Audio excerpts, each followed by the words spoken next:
kami ng blackberries. Alam niyo itong blackberries ay para maganda ito sa mga may gout. Alam niyo itong gout sa ating mga sulok-sulok. Karaniwan ito ay nakikita sa may tuhod, sa hinlalaki, sa mga buto-buto.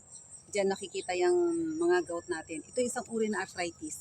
Pero meron tayong pagkain na pwedeng makakaginhawa, makapagbibigay antioxidant sa ating katawan, itong blackberries na tinatawag nating parang grapes sa atin, dito sa atin sa Pilipinas. Tingnan po kaganda, i-close up mo. At yan ang blackberries natin. Tsak na kilala nyo na yan, na napakasarap. Si Pastor ay ikinukuha niya ako ngayong umaga. Sa mga humihinang immune system.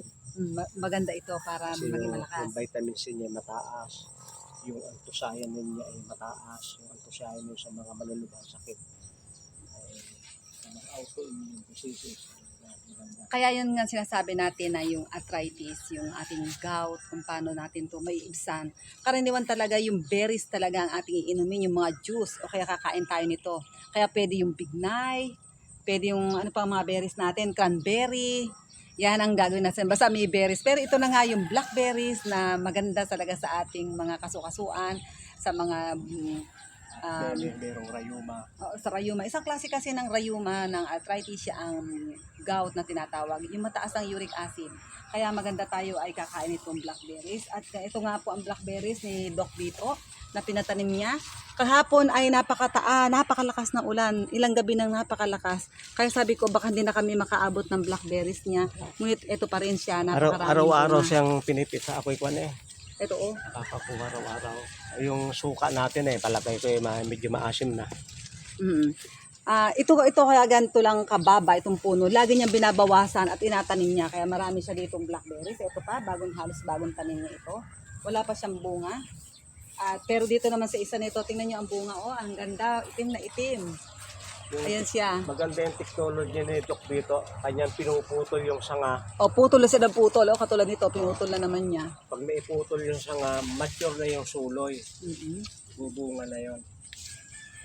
Ayan, napakaganda ng blackberries niya. O. Kaya sa halip na tumaas at akyatin, eh putulan na lang para ganito kababa. Kaya ito ay maganda pag may mga bata ay nakukuha agad nila itong ating bunga ng blackberries. Kaya kayo po ay subukan nyo pong kumain ito para maibsan ang kirot at saka matunaw. Kasi itong blackberries ay pampaihi, sumasama sa ihi yung mga taba, mga kolesterol sa ating katawan. Kaya maganda ito yung ating kakainin. Ngayon ay umaga, masarap tayo kumain. Kainitan. Talagang pag siya hinog na. Yung ganitong pag kinain yung may hilaw pa, ay halo yung tamis at pait. Ay yung tamis at na asin.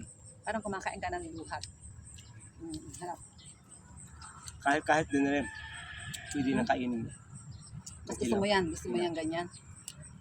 Pero masarap talaga to. Ang kulay niya ay purple black. Ang blackberries. Ang dami nito. Ito araw-araw ay may mga batang nangunguha eh. Hindi nila maubos. Kinabukas ay meron ulit. Ito po, tingnan nyo. Pinagpapala na ngayon ang bukid na ito. Halos kasing taas lang namin. Biglang gumanda ang mga halaman na Dayan at Tikilit dito. Kaya maganda yung pinuputol natin yan para maabot talaga natin yung kanyang bunga. Ating padadamihin. Ayan, dumami na yung kanyang blackberries. Ito pa. Baka si Habibi ay Makabot. magkaroon ng hilig. Oh, mainit dyan. Bumitas ng Ito pa siya, malapit na rin magbunga, no? Halos katatanim lang niya. Halos puro halaman na itong kanyang kapaligiran. Ito, pag pinutol dito, lalaki ito naman puno. Ayan po naman siya. Ang ginawa ko ay tinatanggalan natin ng talbos pag ngayon pataas. Baka sakaling kahit bata pa ay magbunga na. Okay. Tayo po ay mamimitas uli ng blackberries.